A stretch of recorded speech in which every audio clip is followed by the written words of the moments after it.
Assalamualaikum, salam sejahtera untuk semuanya. Saya Luki Bahtiar dari Kontak Media. Saya tidak tahu persis dan tidak punya kapasitas untuk menilai ya kasus donasi untuk pengobatan mata Agus ini sebetulnya pada dasarnya ruwet atau memang dibuat ruwet begitu. Ini pendapat sepintas saja ya, tanpa saya bermaksud menyinggung pihak manapun. Jadi saya netral sajalah begitu. Yang pertama kan kita mendapat informasi bahwa secara hukum penggalangan donasi ini kan tidak legal begitu atau ilegal. Nah, andai kata ilegal maka produk-produk susulannya itu kan harusnya ilegal juga, termasuk uang yang terkumpul begitu. Jika uang yang terkumpul ilegal, maka jangankan untuk disalahgunakan ya, misalnya menebus sertifikat, belanja online dan lain-lain. Bahkan andai kata pun digunakan untuk pengobatan mata Agus seutuhnya, ya itu tidak boleh karena dasar hukum awalnya adalah ilegal. Solusinya ya uangnya semuanya harus dikembalikan ke donatur tanpa kecuali begitu. Dengan cara seperti itu jadi di reset tuh semuanya, clear, uang kembali ke donatur semuanya. Tapi kalau misalnya saya berada pada posisi Novi dan Denny Sumargo, tentu saya tidak akan menempuh cara ini ya. Karena apa? Ini mempertaruhkan kredibilitas dan nama baik tentu saja.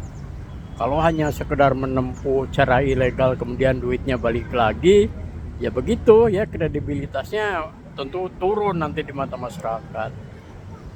Ada solusi yang kedua, yaitu ya sudah saja legal aspek atau aspek legal dari penyelenggaraan donasi itu diurus begitu, apakah ke Kemensos dan lain sebagainya, pokoknya diurus dengan tidak menafikan apa yang menjadi aspirasi dari para donatur tentunya.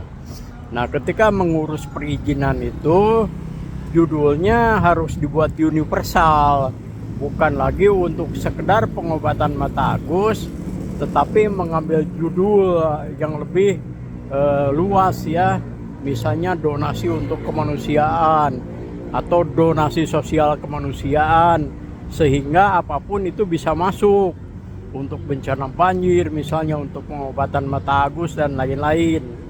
Nah, ini bisa menyatukan antara fakta bahwa para donatur itu kan sudah dimintai suara begitu atau polling seperti itu. Nah, dengan cara seperti itu misalnya sekarang aspirasi donatur adalah berapa persen yang memang mereka ikhlas untuk Agus, berapa persen yang mereka sudahlah mendingan dialokasikan kepada yang lain yang lebih membutuhkan, atau misalnya ada yang abstain begitu. Misalnya untuk yang abstain ya tidak bisa serta-merta dialokasikan ke Agus. Yang abstain atau donatur yang tidak memberikan suara, maka uangnya itu mestinya sih disalurkan ke Kemensos, Dinas Sosial atau di pengadilan, terserah mau kemana nanti arah uangnya, tapi yang jelas tidak ke Agus begitu. Kalau Agus nanti dapatnya sekian juta karena memang aspirasi dari donatur, yaitu yang mutlak milik Agus begitu. Nah, sekarang ya dengan gonjang-ganjing seperti sekarang ini kan tentu saja semua itu ingin selesai dengan cara yang damai. Kalau menurut saya sudah tersirat itu yang damai itu. Damai itu kan Agus telah mengatakan, sudah, saya tidak butuh uang, saya yang penting itu harga diri begitu. Sudahlah kalau uangnya itu dari sisi Agus.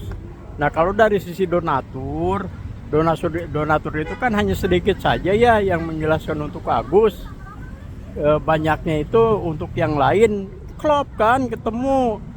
Yang satu tidak ingin diberi, yang satu tidak ingin memberi. Sudah, itu perdamaian begitu. Itu gampangnya menurut saya.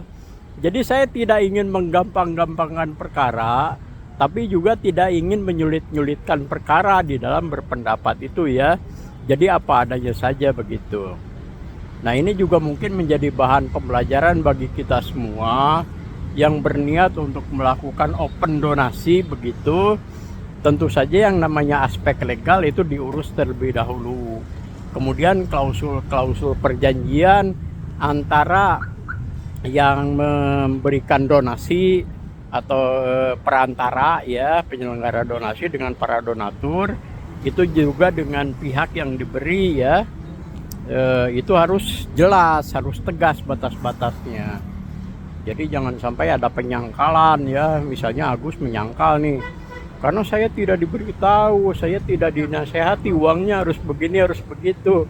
Padahal kalau menurut saya, andai kata berpatokan pada moral saja, tanpa perlu tahu secara jelas soal hukum ya, yang namanya menggunakan uang donasi tidak sesuai dengan peruntukannya, yaitu dilarang begitu ya. Itu nurani loh yang mengatakan. Nah, kalau misalnya diperkuat oleh pasal-pasal hukum dan sebagainya, itu kan lebih kuat lagi. Saya ulangi, sebetulnya kan yang namanya radar nurani itu ya sudah mengatakan tidak boleh tuh yang namanya uang donasi disalahgunakan. Itu adalah pada setiap orang yang memang tidak terikat atau tidak dikendalikan oleh ego, keserakahan dan lain sebagainya. Saya Lucky Bahtiar, mohon maaf apabila ada salah-salah kata. Demikian saja, wassalamualaikum.